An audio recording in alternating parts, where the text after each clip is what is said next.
Plaisir eza makasi ya kokuta na bino lisusu balandi ya quel boule mag na mercredi ya lelo kimia nzambe eumia na mabota na bino. Bonsoir.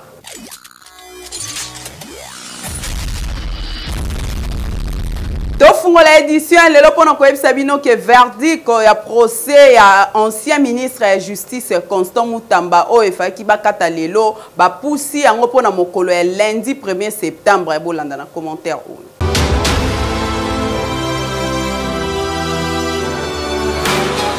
Mercredi 27 août 2025, Nezali bongo date oyo ezalaki prévu pour na koyeba verdict ya procès Mutamba ancien ministre ya justice. Lelo nde sor na ye elingaki yebana soki ya kozala condamné to pe akite. Caméra ya quel boule mag ekoti awa na cour de cassation esika wapi toyi kotala climat.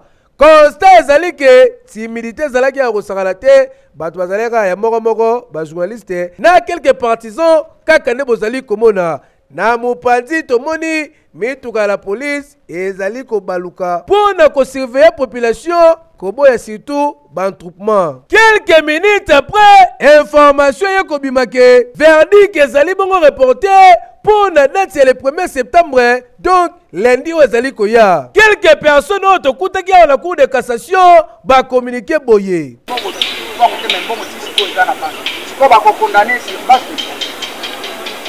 nous on a posé ça, nous on a posé ça chaîne leader pour aller vraiment pour éclaircir population ndenge musale sale makaya boya magui ya boya o to sala boy asali musala na ndenge singi awe sali boye dossier éthique à suivre totana noa hekeyo. Oui. Pour la bonne gouvernance, numéro 1, il y a IGF Christophe Bitassi Moissola qui bon on a ba mandataire public. Commentaire, il y a Karine Mbembe.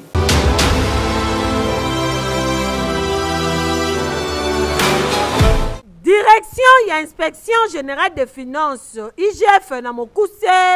Basolali kitoko na association ya établissement public. Pe entreprise ya portefeuille ANEP na mokuse. Ba PCA, ba DG, PDG ya, ba ngonyo so bazalaki mercredi eleki.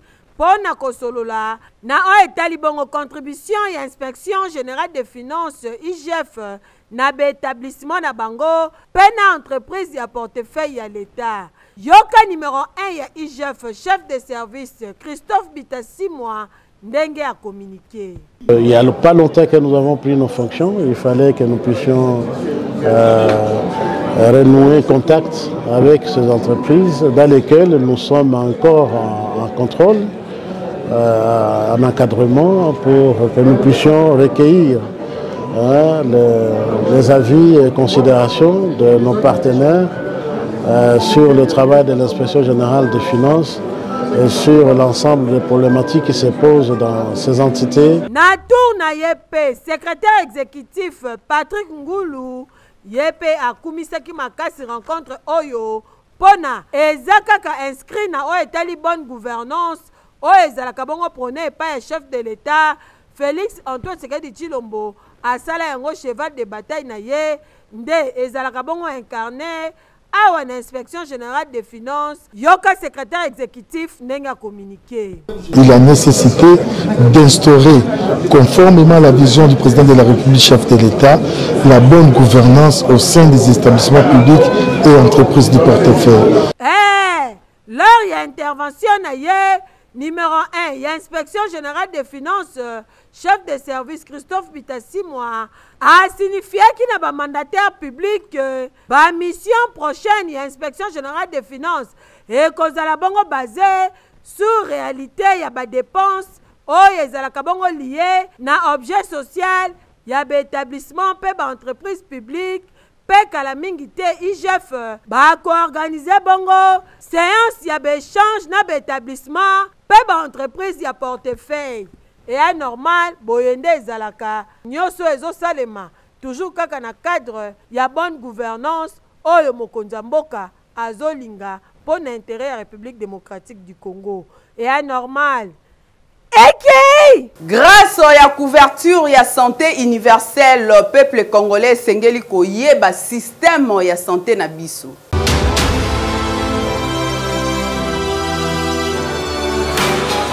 Excellences, Monsieur le Président de la République, chef de l'État, à votre arrivée au pouvoir en 2019, vous avez trouvé un secteur de santé complètement abandonné et caractérisé notamment par la vétusté des structures sanitaires et par l'absence de construction ne serait-ce que d'un seul hôpital public depuis notre indépendance en 1960. Cette vétusté était symbolisée par l'hôpital général de référence de Kinshasa, qui était devenu un lieu moins représentatif du mot hygiène, du mot prévention et du mot curatif. Devant ce constat, vous avez conduit un diagnostic sans complaisance de notre système de santé, ce qui a amené à la conception d'un plan de refondation de ce système autour d'une vision phare de l'implémentation de la couverture santé universelle.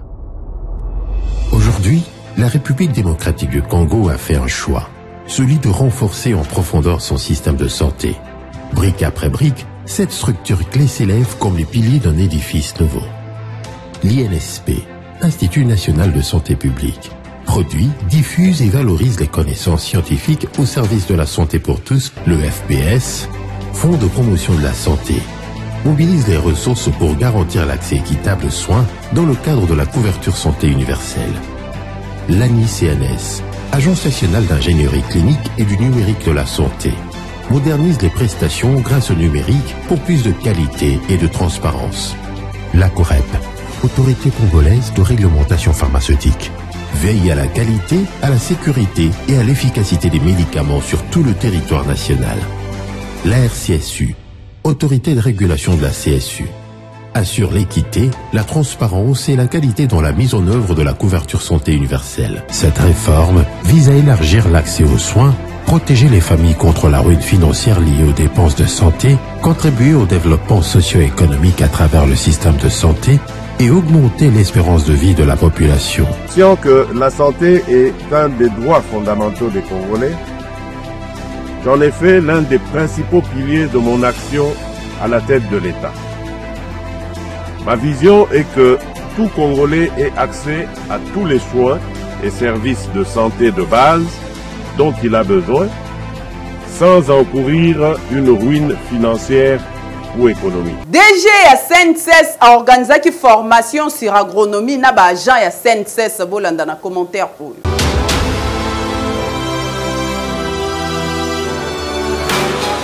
Depuis lundi, le 18 août 2025, Bondi Melangake, Mobange na formation ezalaki organisée awa na kati ya Hotel Pullman.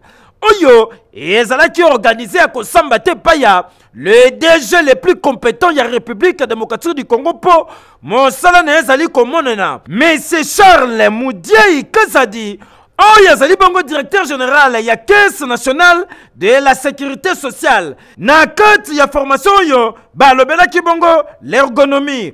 Oyo ezali bongo science monene. Oyo ezali kolakisa interaction entre moto pe ba élément mususu ya système. Na kati ya formation yo balobelaki l'ergonomie. Oyo ezali bongo mama na science. Oyo ezali kotalisa interaction ezali korégner entre ba humain pe na ba élément mususu ya système. Simbe pe yebeke ezali bongo n'objectif ya ko accompagner ba employé plus de 20 médecins na ba contrôleur ya prévention ya CNSS. Oyo ba zalaki awa Bondi Melangai 10 jours mobimba pour ne participer na kati ya formation Oyo. Le directeur général le plus compétent, M. Charles Moudiaï Kazadi, souci na yezali ete bajon bazwa mayele ya sika pour ne permettre mon sala et salama kitoko. Aminicho tozali koloba boye, bazali capable ya ko désigner bato ya sika, bato ya bonya. Oyo bakoyeba bongo ko s'adapter na mosala oyo ezali bongo na centre ya développement. Tena moto ko sabinote oyo DG Charles azali ko sala elongo na ba Jean pe ba cadre nyonso souci na bango ezali ete moto ayeba interaction erenyaka entre ba humain pe na ba élément mususu. Po grâce ya formation oyo ba employé nyonso ba comprendre lelo l'ergonomie tina na ngweza la kanini importance na ngweza la kanini surtout na kati ya ba entreprise ya l'état pe na kati ya société. Hekeyo Na 500 francs ya pamba beta pe olonga na winner loto.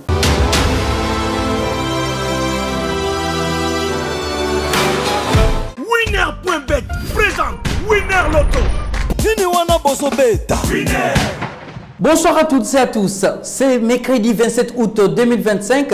Les choix des 4 bons numéros suffisent en tout cas pour remporter notre merveille jackpot Win 4 de 10 145 000 francs congolais, mais aussi un Win 4 double de 20 145 000 francs congolais. Nous espérons que vous l'avez fait. Alors, nous allons passer au tirage. Bonne chance à toutes et à tous. Ce tirage se déroule sous les vigilants d'un huissier de justice, des officiels Winner Loto, mais aussi d'un public témoin. Mesdames et messieurs, regardez, nous allons accueillir tout de suite le tout premier numéro de la soirée, c'est le 2. Et le deuxième numéro, mesdames et messieurs, regardez. Les 14 complètent la liste. Le troisième numéro, c'est le 38. Il ne nous reste plus qu'un seul numéro, le quatrième de la soirée, n'est rien d'autre que le 41. Je récapitule, si votre qu'il fallait nécessairement trouver le 2, les 14, les 38, mais aussi les 41. Vous l'avez trouvé chez vous? Si oui, moi je vous dis félicitations.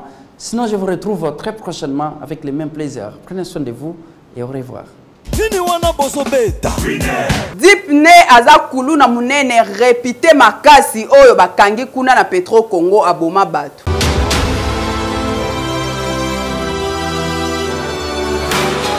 Deko mobali oyo bomoni babaki ene kulu suboye aza kulu na moko très réputé na komina masina na Petro Congo babenga kae Dipine ndenge bomoni eboye asala ba mabe tellement ebele aza na ba plainte ndenge na la police lelo batie maboko po autaki koboma 2 personnes mama obomoni azolela boye mwana na ye Dipine mutabumaki ye papa oyo pe azotomboka boye Dipine kaka nde abomaki mwana na ye yango tangu kaka bayoki bakangi ye nde bayemba la moko ana la police boyoka bango aike dans sous-antenne cet abattoir na ba élément nyonso ya abattoir osaki musala tosaki ye lobi Dipine loba bimiseli biso musiki mais tosuye kaka asi musiki abwaki na bilanga sina ramba zonga kimi tosuye to récupérer to la kisika makaso ya papa na biso Mohamed apesa biso bana na mayele kosa musala ndi yango tozo diminuer bango maleme na Petro mayele ena 11h 12h papa abimi boba ye groupe papi ba machete bakati musiso mwana boyi azi musiki achubi ya musiki mususu muninga na mpuse amfute achubi lisusu bazakina ba misiki biso bwe bimi mwana kufasi place mwana 38 longonya na la police musala kitoko bozali kosala population asepeli ndenge batie Dipine maboko po atungisi population komina masina ana ndenga kosakana te oyo dossier na ye il faut que penza aki de droit po asibir pe peine na ye na bamabe nyonso oyo asalaba kitoko te jeune garçon penda boye ulia lukane musala mais tala musala salaka ya kubotola kubuma pasi Iki ndeko mosi pe mobali yo mtoza na problème ya barin kende na TVC médical kuna bazo traiter yango dada epa ya docteur Benjamin Tatete na mama Violette Tatete na TVC médical na Kenge 77 kozala jamais déçu.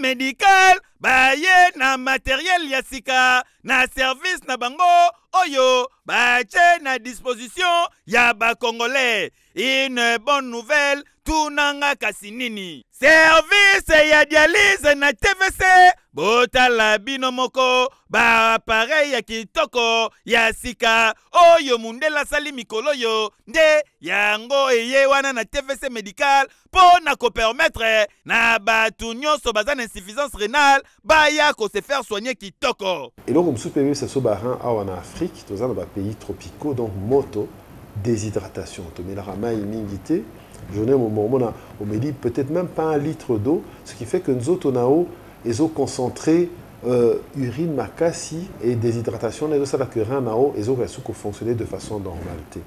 C'est pour cela que biso a ngazali néphrologue te nazali chirurgien vasculaire. Donc on a intervenu dans processus abato bazala ba problème d'insuffisance rénale parce que to fabriquer la bango lo ba bengaka ba fistule pour ba sala bango ba dialyse. Donc ba remplacer rein na bango na rein moko na machine. Mais biso étant ba chirurgien vasculaire to traiter abato bazala problème il y a hypertension, il y a diabète, ba problème mingi. Il y a un vaisseau, il est arrivé que tu imagines que depuis 1 an, tu as une stratégie Nabiso, tu as créé un centre de dialyse. On dit AAP, tu as un néphrologue, il y a TVC médical, docteur Lelo, à Kozalawana, comme néphrologue Nabiso principal pour gérer tous les patients où il faut avoir une indication de dialyse. Vous avez na talo moko ya mukie. Ah, docteur Benjamin Tatete, na mama Violette, boyende zalaka, po bosali preuve ya patriotisme. Et que yo! Oui! Et pesi pasi kuna na komi na maluku accident de circulation et salami batumi satu bakufi.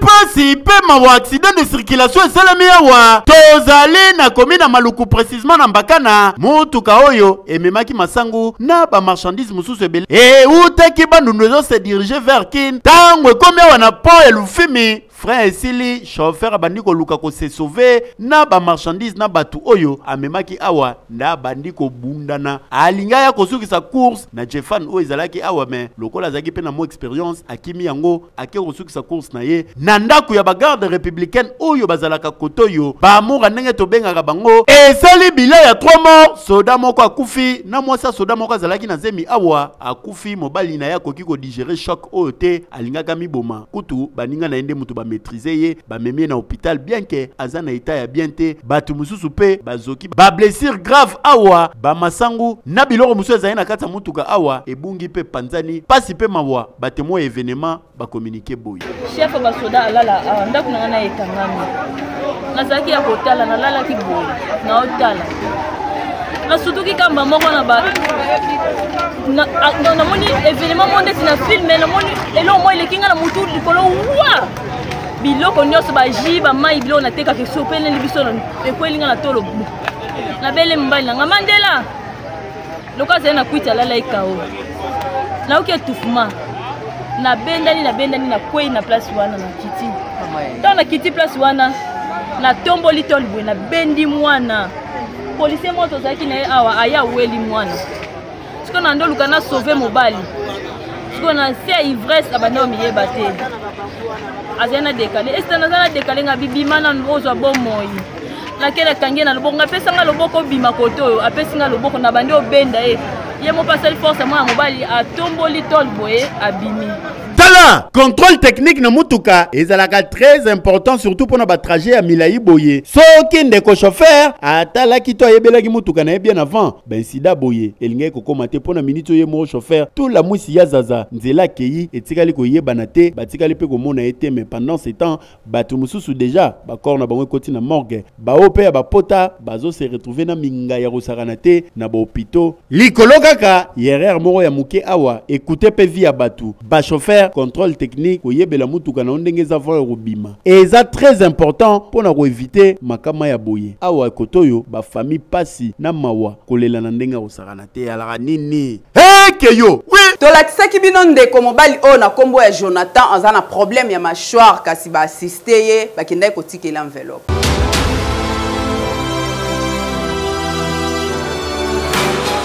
asali déjà mikolo na situation oyo ndeko mobali na kombo ya Jonathan Mwanza ezalaka kaka libaku ya pamba ndeko akwei pe mema ye lelo na pasi oyo memi malformation oyo bozali komona mama abundana na mwana na ye meloko ezalaki problème ba moyen awa bakenda na hôpital basenga bango $2000 pour aller kana scanner et puis basa la opération Jonathan Zonga malamu mama ba moyen muke grâce ya quel boule magazine lelo mama azwi lisungi et pas ya ndeko moko ya diaspora jusque là atikali anonyme mbongo ya tindaki Jansi Mwaka délégué pour le compte ya quel boule mag a commissarié awa mama pesi merci masengi na batuto ba la toucher en tout cas balembate ko soutenir ye pour opération coût global les autres $2000 yokaye.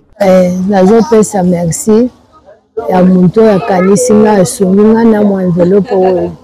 Merci nzambe apambola yo. Mais botika ngai te papa na ekoki te. Nazotambola kaka na ye mbongo ezosimba te. Muntu nyonso azolanda ngai ayokelanga mawasunga nga mpona opération ya mwana oyo. Nazo eloko ya kokende nango naza na eloko te vraiment. Bosunga ngai ya botika ngai te. En tout cas, c'est ya bonne foi yo. Mutu nyonso akose manifester, akosala quelque chose pour naka ya Jonathan. En tout cas, nzamba rotika ete pour que mon rara ya pamba bo déjà ba difficulté on dirait za moins mingi. Mais est important pour na bango awa mwana mobali alekana na opération pas onga normal. $2000 ya pamba mabela malamu rolona yango. Keyo. Oui. Papa, maman, yo mtoza na problème ya kobota ya santé ya maladie ndenge na ndenge kobuka na tekende kaka na esplanade ya palais du peuple kuna epai wapi arrivé ya David Ouru azali mosala nzambe ya kiti kuna ba miracle ndenge na ndenge kosalama.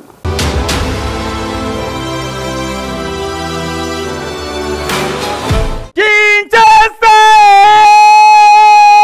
tunanga nini ngonga ya délivrance na yo yango yekoki ndeko mwana na nzambe ezala osambelaka na eglise songolo to pakala ata kutu osambelaka te sika na yebisa yo likambongo yango yekoki po na délivrance na bomoi na yo. Église corps du Christ ebongisi bongo milulu po na délivrance pe bénédiction ya basali des âmes awa na République démocratique du Congo. Mokolo se moko samedi 30 août 2025 na esplanade ya palais du peuple à partir ya 12h. Papa mama ndeko mwana na nzambe ovandaka na district ya Changu, Lukunga, Moomba, Funa tika na yebisa yo. Rendez-vous à ne pas manquer yaka ko expérimenter puissance ya croix de Jésus et longona motei oyo auti bongo Kenya les révérends prophètes David Oor l'homme des miracles tikotak alobi bome mabaveugle bakomona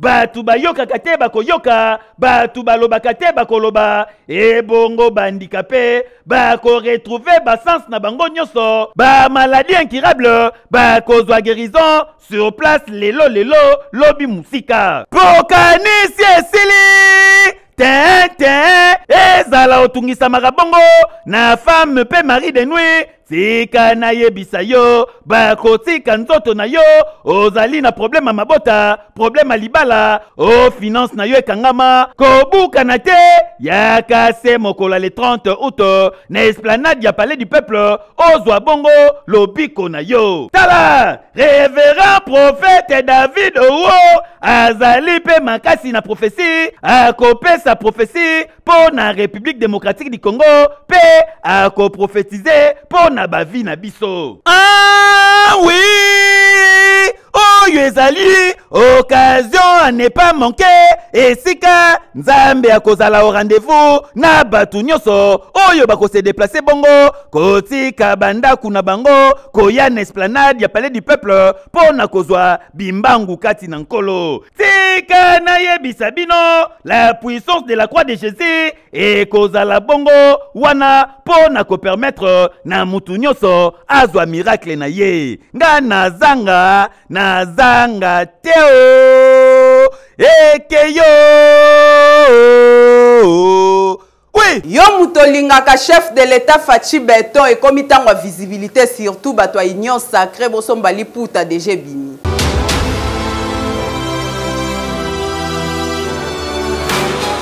Le 30 août ezali kalate congrès ya loyauté oye kozala na kati ya union sacrée de la nation esika congolais nyonso kotalisa amour fidélité surtout appartenance na ye epai ya mokonzi ya mboka Félix Antoine Tshisekedi Tshilombo. Cette fois-ci kozala lisusu te koya epai ya dirigeant suprême pona kosenga emploi kosenga aide de service tope makambo mususu mbembaloyo ezali kolakisa nde bolingo kolakisa bolingo à travers liputa pagne officiel ya union sacrée. Somba lata liputa ya union sacrée lelo ezali seul moyen oyo koki kolakisa visiblement que ozo soutenir union sacrée, ozo soutenir mokonzi mboka pe ozo soutenir vision na ye. Etikali kakelamba te to petisi te kasi lelo ezali identité, ezali uniforme national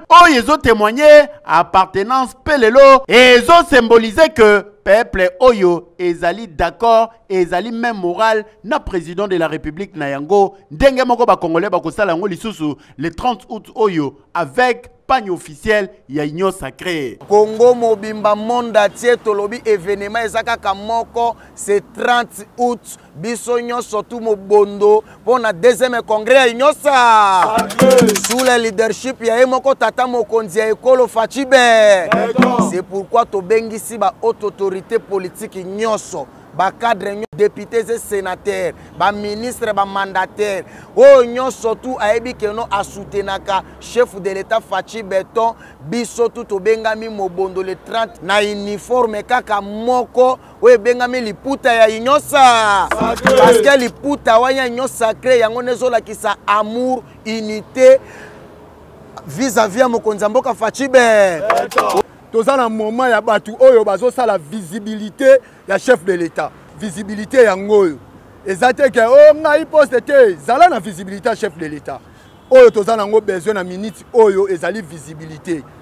Yaka komimoni sa visibilité ya chef de l'état elongo na liputa oyo moni ya union sacrée de la nation. Kosomba pe kolata liputa union sacrée lelo ezali une manière lisusu ya kotalisa pe ko déclarer amour, patriotisme, fidélité, loyauté, pe fierté nationale, liputa ya union sacrée, fierté ya ba congolais, fierté ya union sacrée, pe fierté ya kozala na président lokola Félix Antoine Tshisekedi Tshilombo Fachi Beton somba pelata ozozela nini yanga déjà yangoyo keyo Jafar Ali adresse moko pona kotonga ndaku na yo lolenge esengeli na ba norme nyonso lokola na mikili ya poto menuiserie en aluminium kobuka na te.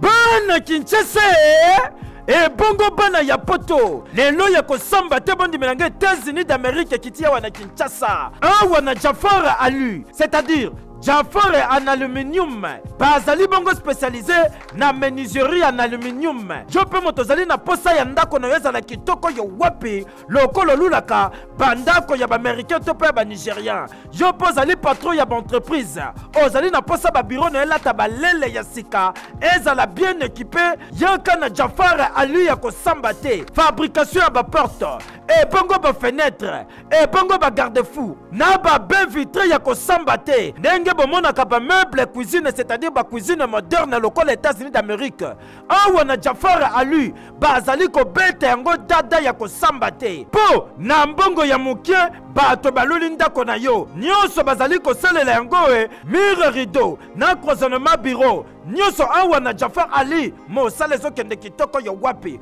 bana Congo bana poto États-Unis ekiti na kati ya Kinshasa.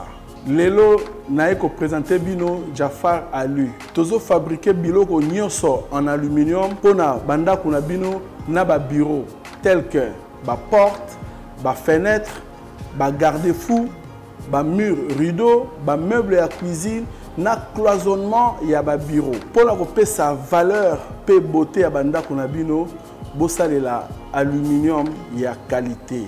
Na lobi bien aluminium ya qualité na Jafar Ali. Tena ka kandengo moni dépôt na atelier zali bien équipé. Tunanga nini opesi kala mbongo na yo kaka na mbongo wana transport ya matériel eza na kati. Ba ye nango ti na kati ya chantier waso. Okani Cécilie tete ba bandi pe ko poser tala elonga yenga ye. O tuninga adresse zali place ko bunga te ezomi na avenue Saint-Christophe numéro 1439 référence OVD tozabongo na commune ya Limete Funa. Tolo balisusu nini yaboye biso nyonso toweli na Jafar Ali pour que banda kuna biso ezala bien équipé. Hekeyo Ayeba Toyebani na kombo ya maître Pongo kuna na Kinkole cop na ya salaka ya kotumba mbisi mais azana spécialité na ye atiaka pose na kati.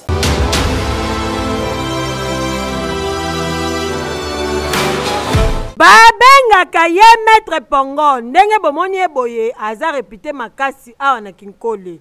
Asalaka cop ya kotumba mbisi atumbaka mboto ndenge bomoni yango kaka azosala boye na bambisi misusu. Azwaka bambisi yango mingi kaka na libongo ya Kinkole awa ye wana ndenge bomoni azwi bambisi boye pona kokende kotumba ye nango na mesa abandaka nanu kobongisa yango asukoli yango kitoko abandi sikoyo kotuta bepisi atuti asalelaka mingi ai ndembi pilipili matungulu tangawisi pe biloko mususu atuti bepisi na ye elembi abandi sikoyo kosangisa yango na mbisi apakoli na bambisi oyo deja atiaki batrace kaka ndenge ezalaka akotisi bepisi yango kitoko ndenge bozomona ntango azosala boye bien pose na ye mopanzi wana spécialité na ye atumbaka mbisi ya mai kaka na pose ezangaka te po ensemble na bamboto ndenge azosala boye ezalaka na feeling akosakana te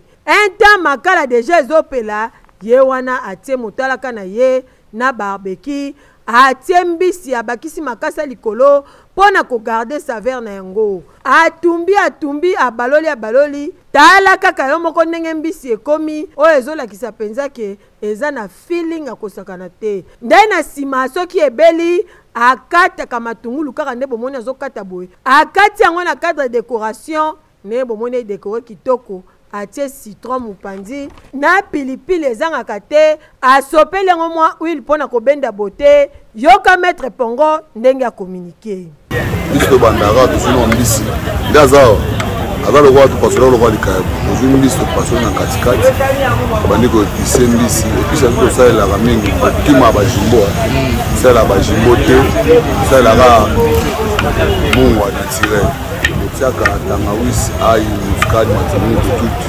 tosalango chimi yango omonaka toalingaka pose mosusu alingaka pose yango totiaka bongo nde munde komande otie pose oseke motu nde akomande basale. En tout cas maître Pongo aza vraiment moto akosoutenir po komona ndeko mobali boye andimi kotia elongi na moto kosala mosala kotumba bambisi awa na Kinkole mpo na survie na ye oyo aza komilukela aboyi na ye kobeta bato matolo ovie tolia te sombelanga kabelanga defelanga kasi kaka na kope na ye ya kotumba mbisi boye aza komilukela libota mobimba ezobika ekei na village Mbanza Nzundu kuna na Congo Central bana balekisaka vacances ndenge nini bolanda.